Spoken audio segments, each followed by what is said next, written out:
What happens when a small gaming accessory company pushes Nintendo too far? Well, we talked about this. Genki at CES this past year, they made one bold move that essentially gave fans their first real glimpse at the Nintendo Switch 2 months before Nintendo was ready. And within 24 hours, that company's entire booth vanished overnight because lawsuits were a coming. Nintendo don't mess around. Now, there was also black market claims involved with the situation, and Nintendo's legendary legal Thor's hammer, what's it called? Mjolnir? Well, I don't even know what Thor's hammer is called, but Nintendo came at them and they got scared. They backed away.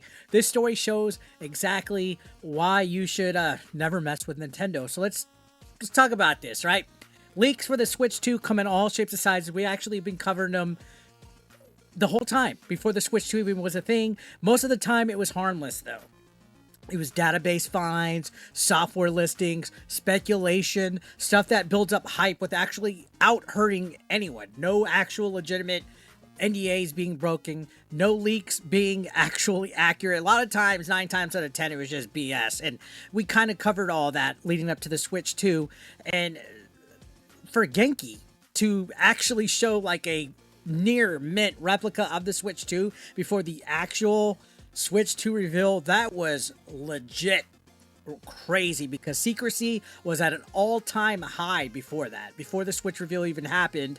But Genki essentially decided to gamble that away for attention. If you guys remember, we covered the video about it plenty of times, and they rolled in with a full display of Switch 2 accessories, not mock-ups, not compatible products.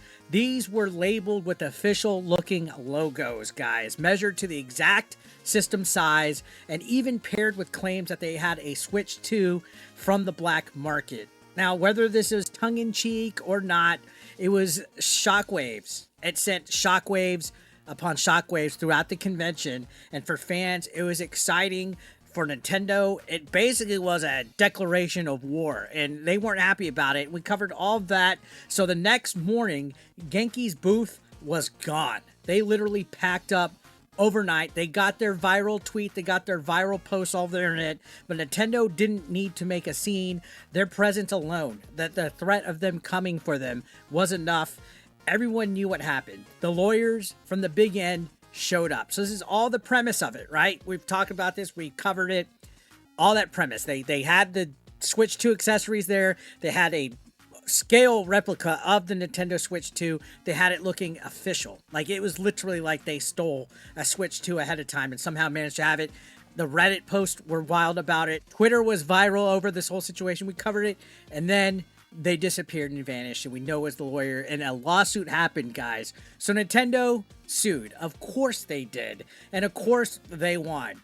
You don't ever go against Nintendo. They're going to win 10 times out of 10.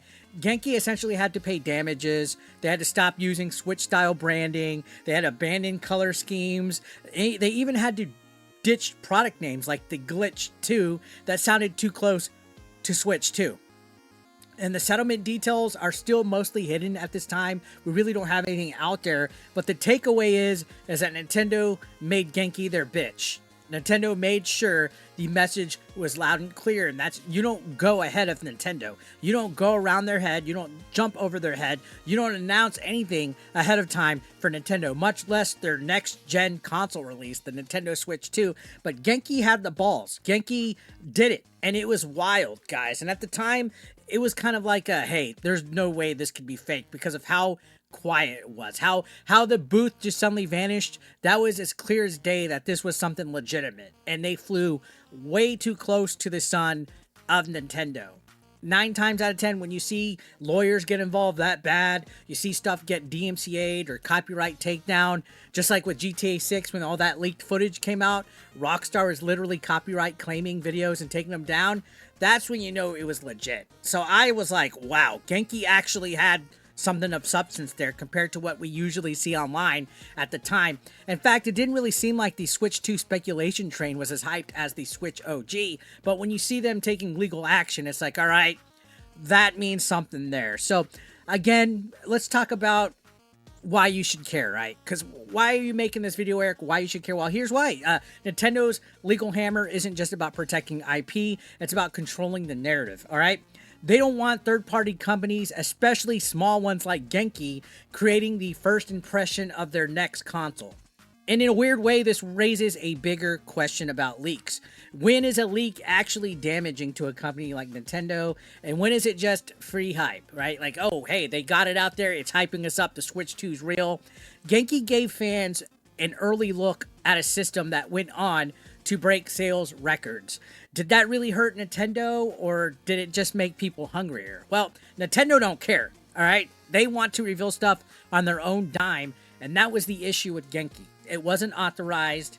It wasn't something that Nintendo signed off on. And it was an event like CES, which is one of the biggest gaming expo electronic things out there. Now that E3 is gone, Nintendo lost their chance to make a first impression because Genki stole the thunder to get viral.